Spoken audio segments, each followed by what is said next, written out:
పాషా గారు, ఒక MP drugs తీసుకుంటూ రెడ్ హ్యాండెడ్గా పట్టుబడటం తెలుగుదేశానికి సిగ్గుచేటు, భారతదేశానికి అవమానం అంటే ఏమంటారు? అందరికీ నమస్కారం అండి.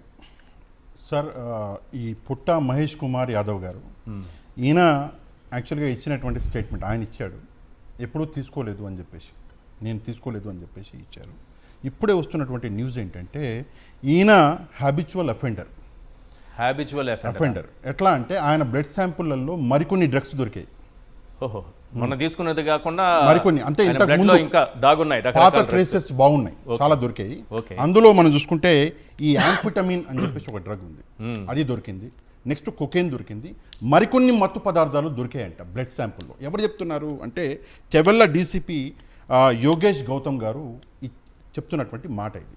ఇప్పుడే అందుతున్నటువంటి వార్త ఇది. ఈయన బ్లడ్లో దొరికినటువంటి విషయం. నేను సింపుల్గా ఒకటే విషయం చెప్పాలండి. ఏం చెప్పాలి అంటే, చంద్రబాబు నాయుడు గారు ఎప్పుడు కూడా జరుగుతున్నటువంటి తప్పులని ఎక్కడో చోట కప్పెట్టేటటువంటి ప్రయత్నం చేస్తారు. ఒక వార్త వచ్చింది, ఆ వార్తని దాయడానికి మరో వార్త, మరో వార్త వచ్చింది, మరో వార్త. కానీ తెలంగాణ పోలీసులు పనిచేస్తున్నటువంటి తీరు నిజంగా మనందరం ప్రశంసించాలి. Good when compared to Andhra Pradesh police. ఒకవేళ అంటే జస్ట్ అందరికి ఉన్న అనుమానం ఏంటంటే, ఇట్లాంటి ఇన్సిడెంట్ ఏపీలో జరిగి ఉంటే ఏమై ఉండేది? ఇట్లాంటి ఇన్సిడెంట్ ఏపీలో జరిగి ఉంటే ఇదే ఇన్సిడెంట్ ప్రశంసించాలి అనేటటువంటి మాటను నేను యాక్సెప్ట్ చేయట్లా. ఎందుకంటే ఒక బాధ్యత కలిగినటువంటి ఎంపీని, అంటే ఎంపీ స్థాయిలో ఉన్నటువంటి వ్యక్తి మత్తు పదార్థాలు తీసుకుంటూ అడ్డంగా దొరికిపోతే, అది ఇక్కడ వాళ్ళతో కలిసి కాదు, ఒకడు దుబాయోడు, ఒకడు బెంగళూరు, ఒకడు ఢిల్లీ వాడు, అంటే అసలు మీరు ఏం చేస్తున్నారు? ప్రశంసించాలి. అదే ఏపీలో అయితే ఏం జరిగేది? ఎంక్వైరీ లేకుండా, ఏమి లేకుండా ఏపీలో జరిగి ఉంటే ఇదే ఈగల్ టీము, ఇక్కడ ఉంది ఈగల్ టీం, అక్కడ ఈగల టీమే ఏదో సోషల్ మీడియాలో అంటున్నారు, అలాంటి టీమే వెళ్ళింది, వీళ్ళే పట్టుబడ్డారు, ఎంపీ గారి పేరు బయట వచ్చేదా సార్? పూర్తిగా బయటకు రాకుండా మరి ఆ మాత్రం తెలంగాణ వాళ్ళకి, ఏపీలో అయితే అది కూడా జరగదు. అంటే కాల్పులు జరిగాయి ఇక్కడ, మీరు అర్థం చేసుకోవాలి. దాన్ని కూడా మట్టు పెట్టేటటువంటి ప్రయత్నం వాళ్ళు చేసుంటారు ఖచ్చితంగా. ఎందుకంటే వారికి ఉన్నటువంటి ఇక్కడ ఆ గూడు పుఠాని రాజకీయం ఉంది కదా. గూడు పుఠాని రాజకీయం గతంలో మొన్న ఎలక్షన్స్ లో కూడా మనం చూసాం కదా. ఎవరితో కలిసి ఎవరెవరు ఏ విధంగా పొత్తులు పెట్టుకొని రాజకీయం చేసి ఎలక్షన్ చేశారు చూసాం కదా. ఇక్కడ కొన్ని కేసులకు సంబంధించినటువంటి ఫైళ్లు కూడా కాలిపోయినటువంటి సందర్భాలను కూడా మనం గమనిస్తున్నాం కదా. ఇవన్నీ ఉన్న సందర్భంలో ఇక్కడ కూడా ప్రయత్నం చేసుంటారు. కాల్పులు జరిగాయి కాబట్టి ఆఫీసర్లు ఉన్నారు కాబట్టి తప్పించుకోలేక బయటకు వచ్చింది. ఒక విషయం అండి, ఎందుకు అప్రిషియేట్ చేయాలనుకున్నాను, నేను ఇప్పుడు కూడా అప్రిషియేట్ చేస్తున్నా.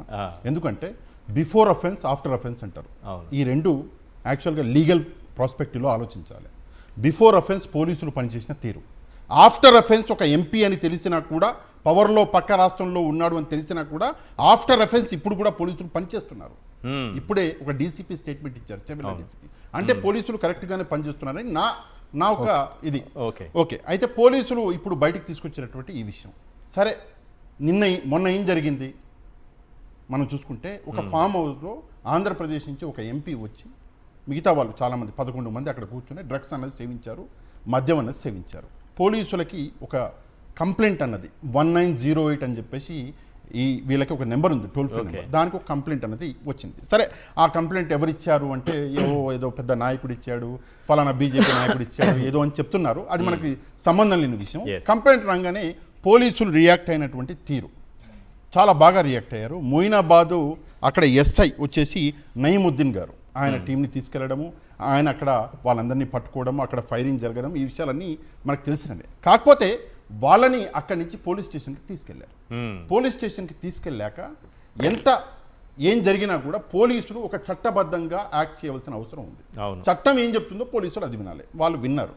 సరే, ఓకే, చాలా సింపుల్గా వదిలిపెట్టినట్టు మనకు కనిపిస్తుంది. మరికొన్ని సెక్షన్లు యాడ్ చేసి ఉండాలి, అది వేరే సంగతి. కానీ ఫస్ట్ టైం అఫెండర్ అన్నాడు కాబట్టి తాను, పోలీసులు కూడా ఏమీ సెక్షన్లు యాడ్ చేయలేదు.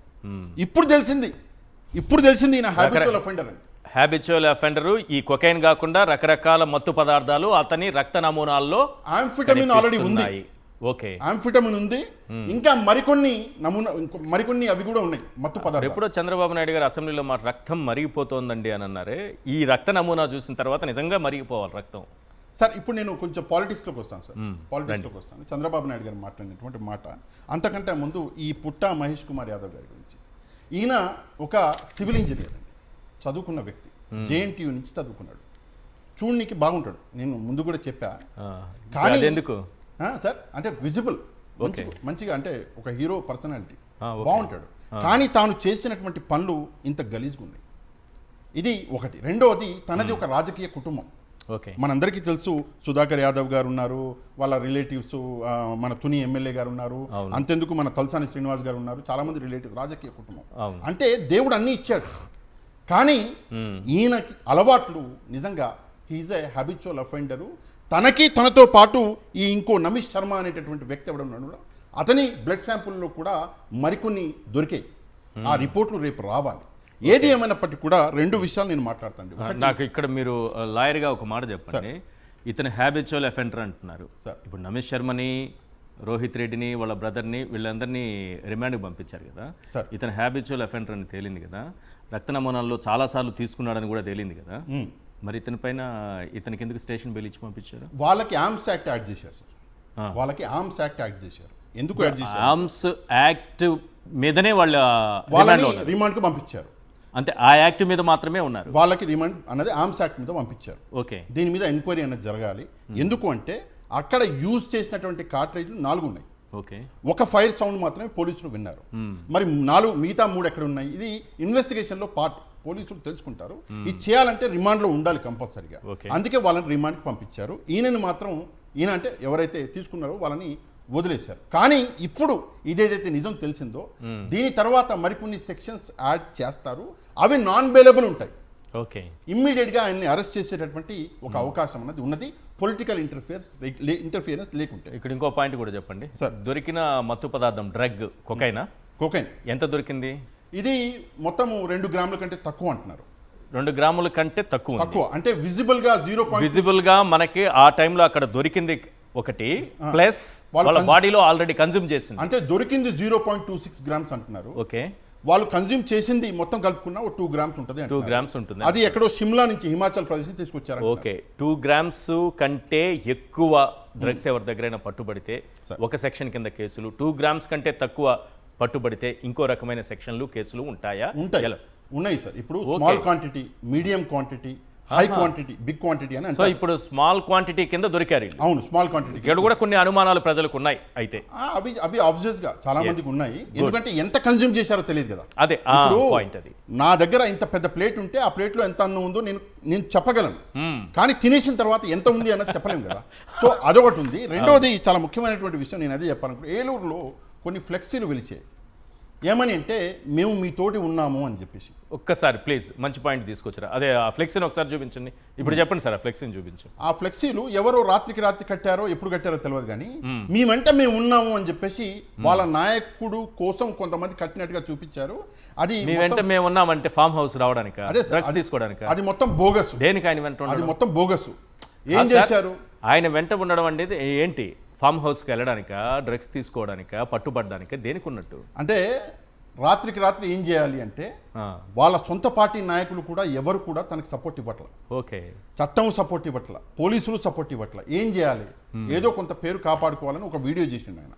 ఆ వీడియోలో కూడా ఎవరైనా సైకాట్రిస్ట్ మీరు ఆ వీడియో చూపించండి, ఆయన టెన్షన్, ఆయన చేతులు ఇలా ఇలా అనేటటువంటి పద్ధతి క్లియర్ గా తప్పు చేశాడు అని అనిపిస్తుంది. ఇలా ఇలా ఇలా అంటున్నాడు. ఒకటి. రెండవది, తన ఇమేజ్ని కాపాడడానికి ఈ ఫ్లెక్సీలు వెలిచినాయి. నేను వీళ్ళకి ఒకటే విషయం చెప్పాలి, ఏంటి అంటే, మీ నాయకుడు డ్రగ్స్ తీసుకున్నాడు అని వైసీపీ చెప్పలే, జగన్మోహన్ రెడ్డి గారు చెప్పలే, వైసీపీ నాయకులు ఎవరు చెప్పలే. ఇది చెప్పింది పోలీసులు. ఎవరు? అది కూడా తెలంగాణ పోలీసులు. ఇక్కడ వింత విచిత్రమైనటువంటి విషయం ఏంటంటే, బీసీ నాయకుడు అని కూడా ఒక ప్లే కార్డ్ ఆడుతున్నారు. నేను వాళ్ళకి ఒకటే విషయం చెప్పాలి, ఇక్కడ ఉన్నది మీ ప్రభుత్వమే, అక్కడ ఉన్నది కూడా ఆల్మోస్ట్ ఆల్ మీ శిష్యులు, అంటే శిష్యులు అనకూడదు, సారీ, ప్రభుత్వమే. 2 వైపులా మీ ప్రభుత్వాలు ఉన్నాయి. ఆడ పోలీసులు మీ వాళ్ళే, ఈడ పోలీసులు మీ వాళ్ళే. మళ్ళీ వచ్చేసి మీరు ఇక్కడ ఏదో కుట్ర జరిగింది అంటే ఎవరు నమ్ముతాడు సార్? నాకు అర్థం కాదు. అంటే సింపుల్ భాషలో చెప్పాలంటే, డబ్బులు బాగుండి ఏమనుకోవద్దు, బలిసి ఏం చేయాలో అర్థం కాక ఈ మత్తుకు బానిసత్వం. అంటే ఆల్కహాల్ సరిపోక వీళ్ళు ఏం చేస్తారు అంటే, ఇట్లాంటి ఈ సరిపోక నెక్స్ట్ లెవెల్కి వెళ్ళారు. ఇది ఏంటంటే ఇమ్మీడియట్ గా హై ఇస్తాయి. ఇమ్మీడియట్గా హయిస్తాయి. అంత హైలో వాడెవడో కాల్చాడు పోలీసుల్ని. ఎంత ధైర్యం! క్లియర్గా ఆ నయీముద్దీన్ అనేటటువంటి ఎస్ఐ గారు చెప్తున్నారు, పోలీసుల వైపు కాల్చాడు. నేను చదివా మొత్తం అది. ఆయన ఇచ్చిన కంప్లైంట్, ఆయనే కంప్లైంట్గా ఉన్నాడు ఆ ఎఫ్ఐఆర్లో. FIR number 150/2026. ఆయన క్లియర్గా చెప్తున్నాడు పోలీసుల వైపు కాల్చాడు అని చెప్పేసి.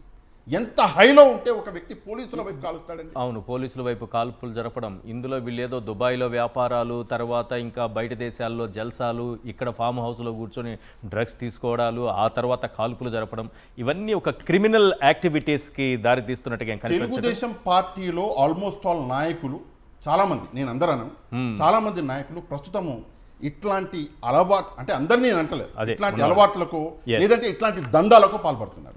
నేను ఉదాహరణ ఒకటి చెప్తానండి. మద్యం బెల్ట్ షాపులు, 1,00,000కి పైగా బెల్ట్ షాపులు ఉన్నాయంట ఆంధ్రప్రదేశ్లో. అవును, నాకు ఆశ్చర్యం వేసింది. అంటే ఉత్తరప్రదేశ్ అనేది పెద్ద రాష్ట్రం అని విన్నా నేను. ఉత్తరప్రదేశ్లో కూడా మనం చూసుకుంటే అంత భూమి లేదు, 1,00,000కి పైగా మన దగ్గర ఉన్నాయి. ఒక్కొక్క ఊర్లో 4-5 బెల్ట్ షాపు, చిన్న ఊరు సార్, 1000 మంది బెల్ట్ షాపులు. ఆ బెల్ట్ షాపుల ఓనర్లు ఎవరు తెలుసా మీకు? అందరూ తెలుగుదేశం పార్టీ వాళ్ళంట. ఇది ఎక్కడ వింత నాకు అర్థం కాదు. ప్రజలకి మంచి చేస్తా అని చెప్పేసి వచ్చాడు. రెండోది 25,000 కోట్ల రూపాయలు ఈ నకిలీ వ్యాపారం కింద స్కెచ్ గీశారని ఒక ఆరోపణ. నకిలీ మద్యం అమ్మాలి సార్, సంవత్సరానికి బెల్ట్ షాపుల్లో అమ్మాలి. సంవత్సరానికి మరి సంవత్సరానికి పెట్టుకున్నారా, 5 ఏళ్ళకి పెట్టుకున్నారా? చాలా సంవత్సరానికే పెట్టుకోండి. చాలా తక్కువ చెప్తున్నాను, సంవత్సరానికి పెట్టుకోండి. అదే చెప్తున్నాను. ఈ లెవెల్లో గవర్నమెంట్ ఈ స్పీడ్ చూస్తే 1,00,000 బెల్ట్ షాపులు అంటే ఈ స్పీడ్లో నెలకే అయిపోతుందేమో. ఈ రోజు జగన్మోహన్ రెడ్డి గారు బయటకు వచ్చి మాట్లాడారు కదా, జగన్మోహన్ రెడ్డి గారు మాట్లాడారు. నేను అబ్జర్వ్ చేస్తున్నా, బాటపడికి చూస్తున్నా, మేడం ఇంకా రాలేదు హోంమంత్రి గారు.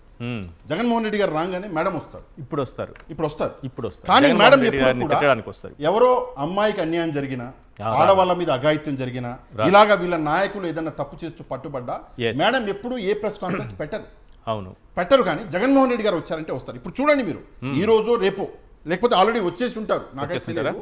ఈ రోజు రేపో వస్తారు, వచ్చి ఒక చిరునవ్వుతో కూర్చుంటారు, కూర్చొని మీడియాతో మాట్లాడతారు.